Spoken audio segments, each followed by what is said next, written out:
Hər vaxtınız xeyir. Deməli, heç belə bir vəziyyətdə olmusunuz ki, ingilis dilli dostunuza bugün nə geyindiyinizi demək istəyirsiniz, amma sözlər yadınıza düşmür.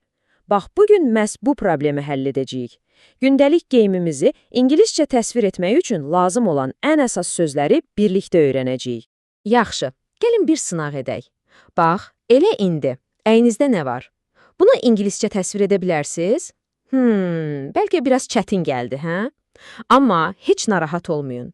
Söz verirəm, bu qısa izahımızın sonunda bu iş sizin üçün uşaq oyunu olacaq. Yaxşı, hazırsınızsa başlayaq. Geyimi təsvir etməyin ən asan yolu yuxarıdan aşağıya doğru getməkdir. Elə deyilmi? Ona görə də biz də elə edəcəyik. İlk olaraq yuxarı bədən geyimləri. Gəlin başlayaq qarderobumuzun demək olar ki, olmazsa olmaz bir parçasından. Yəni, həm cins şalvarla, həm də ətəklə geyindiyimiz o sadə, amma çox vacib geyim. Bəli, söhbət köynəkdən gedir. Görəsən ingiliscə necə deyilir? Bax, bu a shirt-dür. Tələffüzünə xüsusi diqqət yetirək. A shirt. Gəlin birlikdə təkrar edək, mütləq səsləndirin. A shirt. Əla. Məsələn, bir cümlədə işlətsək, deyə bilərik, I am wearing a white shirt. Yəni, mən ağ köynək geyinirəm. Super. İlk sözümüz artıq cibimizdədir. İndi təsəvvür edin ki, hava biraz sərindir. Köynəyin üstündən nəsə geyinmək lazımdır. Belə vəziyyətdə ağlınıza gələn ilk şey nədir? Yəqin ki, jaket, eləmi? Gəlin görək, bu söz ingiliscə necə səslənir? Bu söz yəqin ki, çoxunuza tanış gəldi. A jacket. Tələffüzünə baxaq. A jacket. Bizim jaket sözünə nə qədər də bənzəyir, hə? Bu işimizi asanlaşdırır. Gəlin bir də birlikdə deyək. A jacket. Məsələn, I need a jacket, it's cold outside. Yəni, mənə jaket lazımdır, çöldə soyuqdur. Əla! Yuxarı hissə ilə işimiz bitdi.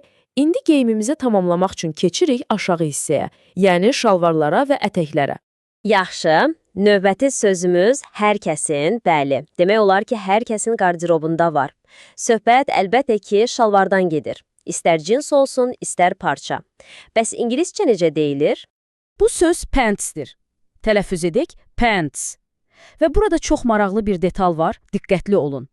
İngilis dilində bu söz həmişə cəmdə işlənir, yəni sonundakı s hər zaman olmalıdır.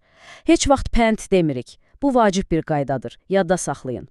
Yaxşı, şalvarlara bir alternativ nədir? Əlbəttə ki, ətək. Gəlin indi də bu sözü öyrənək. Və bu da a skirt, yəni ətək. Tələffüzü çox sadədir. A skirt. Gəlin bir də deyək. A skirt. Əla. Beləliklə yuxarı geyimimiz var, aşağı geyimimiz var, amma nəsə çatışmır axı. Nədir o? Əlbəttə ki, ayaqqabılar. Heç bir geyim ayaqqabısız tam sayılmaz, bu bəllidir. Yaxşı, gəlin indi də geyimimizi son nöqtəsinə qədər tamamlayaq və ayaqqabı sözlərinə baxaq. Doğrudan da, ayaqqabıların o qədər çox növü var ki, klassik, idman, gündəlik. Gəlin birinci bütün bu növləri əhatə edən ən ümumi sözlə başlayaq. Bu, ümumi söz shoes'dur. Tələffüzü belədir. Shoes. Unutmayın, bu söz hər növ ayaqqabı üçün keçərlidir. İndi siz deyin, shoes. Super. Yaxşı, ümumi sözü bildik. İndi gəlin biraz daha detallara inək. Hamımızın sevdiyi, gündəlik geyindiyimiz o rahat idman ayaqqabıları var ha, bəs onlara nə deyilir? Bax, bu tip ayaqqabılara ingiliscə sneakers deyirlər. Tələffüz edək, sneakers. Və yadınızdadırsa pants sözü kimi bu sözdə həmişə cəmdə olur. Gəlin birlikdə deyək, sneakers. Çox yaxşı. Yaxşı, gəlin fərqi tam aydınlaşdıraq. Baxın, shoes böyük bir çətir kimidir. Bütün ayaqqabı növlərini öz altına yığır. Sneakers isə o çətirin altındakı sadəcə bir növdür, yəni idman ayaqqabısı. Başqa cür desək, hər sneakers əslində bir shoesdur, amma təbii ki, hər shoes sneakers deyil. Məncə indi tam aydın oldu. Möhtəşəm. Artıq bütün əsas parçaları tanıyırsınız. Tam bir geyimi təsvir etmək üçün lazım olan hər şey artıq sizdədir.